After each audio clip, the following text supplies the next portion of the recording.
सो तुम मुझे याद किया करो, मैं तुम्हें याद किया करूंगा, और मेरा एहसान मानते रहना और मेरी नाशुक्री ना करना।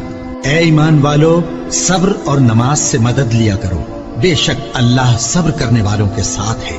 और जो लोग अल्लाह की राह में मारे जाएं, उनकी निस्बत ये न कहना कि वो मरे हुए हैं।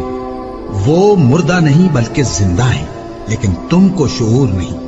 और हम किसी कदर खौफ और भूख और माल और जानों और मेवों के नुकसान से तुम्हारी आजमाइश करेंगे।